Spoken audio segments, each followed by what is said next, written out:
These are the notes for LT3 in the light and color unit. Target, remember from 2, was to predict resultant colors when adding. Now, we are predicting resultant colors when using pigments and dyes. So now we're thinking of paints and crayons and whatever fancy thing you artsy people might use. Alright, so this becomes a color by subtraction scenario. Alright, again, make sure you have this guy out because we are adding something to it now. We're adding this little rule that pigments absorb their complement. Remember yesterday or whenever it was that you may have been here or we did the LT2 notes, that red, blue, and green are the primary colors of light. They create the secondaries. Now it's important to know that those complementary colors, when you're across from each other, those are there to help us remember that they absorb each other. So cyan pigment absorbs red.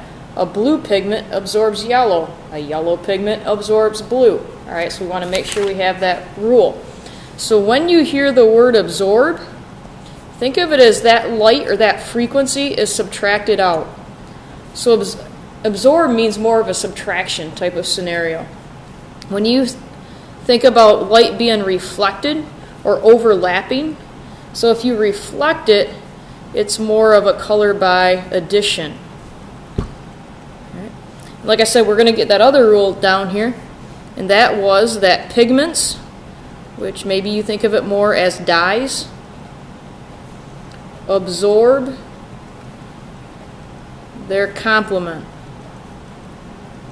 And we're not going to draw another color wheel on this page. We already have them in our LT2 notes. But think of it, all right, this should be very simple. If I ask you what does magenta absorb, all you do, you look at magenta, across from magenta is green. So magenta absorbs green.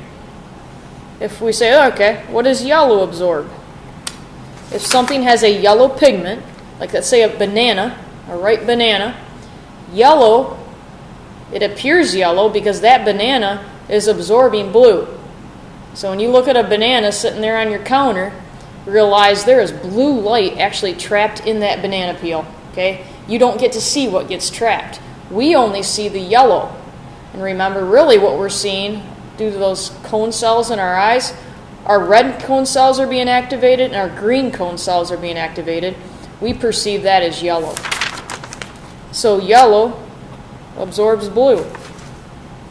Cyan, track what's across on your color wheel, absorbs red.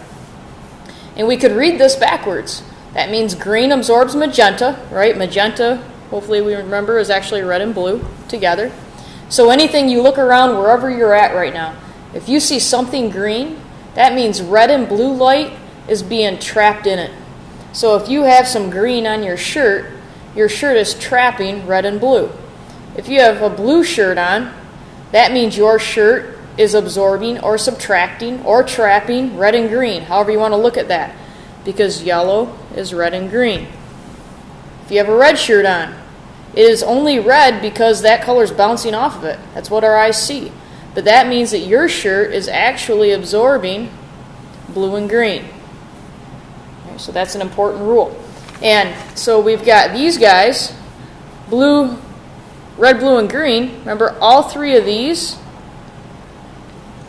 are the primary colors of light.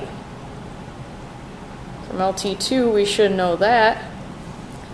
Now, magenta, yellow, and cyan, these are what a lot of us know as the primary colors of pigments, dyes, that sort of thing. Okay. If you have a color printer now, okay, when you think yesterday, or whenever it was, we talked about a computer screen, your Chromebook screen, actually only has red, blue, and green pixels. There's no magenta, yellow, or cyan pixels on your computer screen. But by overlapping different intensities of red and green, you can have a yellow object. By overlapping different intensities of blue and green, you could have something that's teal or cyan. Now if you think about something like a color printer, you don't have a red, blue, and green cartridge in a color printer. In a color printer, you would have a magenta cartridge a yellow cartridge, a cyan cartridge, and then black. Just because the black it's cheaper to make it if they mix it all together. Because think about that, a lot of what we print out is typed font, and we want it to be black. So if you ran out of black ink, your color printer could use all of these, but these are very expensive to replace. And so you wouldn't want to suck out of all three of these cartridges. Instead, it's better to mass produce one cartridge of black. All right, so there's 4 cartridges within color printers. So the question is, if we want to make something yellow on a piece of paper, but we only have magenta, yellow, and cyan, like how do we do that? If we want something to be blue, how do we do that? All right, so let's think about that. Let's make something blue. All right, so you need to print off what would you print off that's blue? A Detroit Tigers Old English D. There we go. You need to print off a Detroit Tigers logo. In order to do that, what would happen if we mix cyan plus magenta? All right. What does cyan plus magenta make? The way that you do it is you look at your color wheel. If you put a cyan pigment in something, it subtracts red, because that's its complement. If you put a magenta pigment in something, it subtracts green. So if we have cyan that subtracts red, absorbs red, and magenta absorbs green, then if you have this blue logo under red, blue, and green light, under normal white light, that object would appear blue. All right, so anything you look around and you see that it is blue, then it has cyan pigments and magenta pigments in it that trap red and green. Okay, those are the dyes that would go into that to create the blue. All right. What if you took a yellow pigment and you overlapped it with I don't want to do anything too difficult yet. A green, a yellow and a green. All right. So what does yellow subtract? We've got yellow right here. It subtracts blue. Green subtracts magenta. So we take away blue. Green takes away blue and red, because magenta is actually, remember, blue and red. So what is left? If we had white light come down and we have something that takes the blue away and takes the red away, then the only thing that we have is green to bounce off. Okay. If we have a piece of paper, and let's say that it's white under normal light, all right, under normal light, and let's say though that we only bounce a cyan light on it, because cyan is blue and green. We know that white absorbs nothing.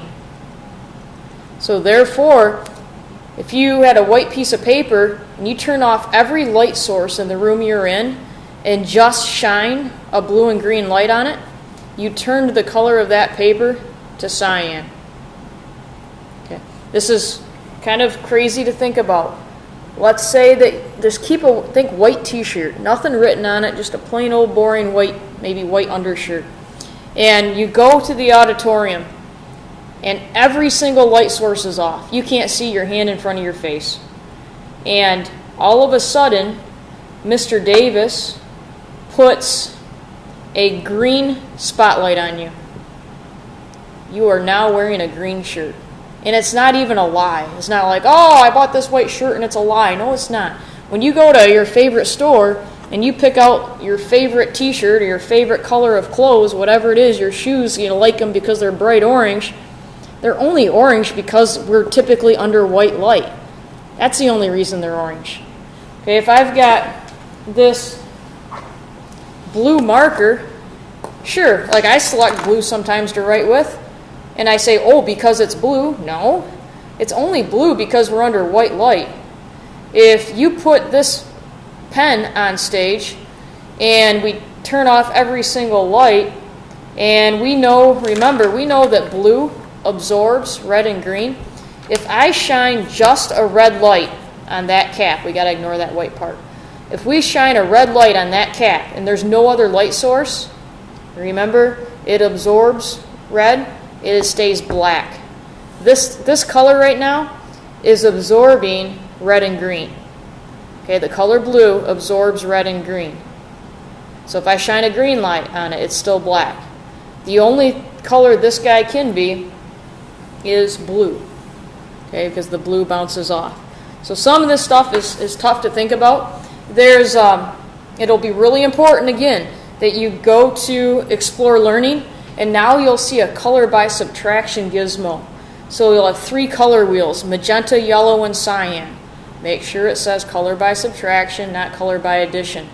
And overlap the colors, and you'll see a little hand, like put the hand over them, and it tells you, like, okay, what is actually being reflected? So what am I seeing versus what is it absorbing?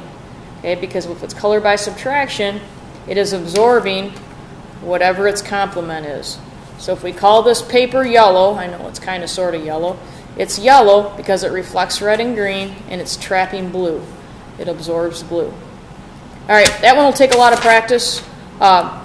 There's lots of opportunities on Moodle. I've got some practice worksheets built in there as well. Good luck.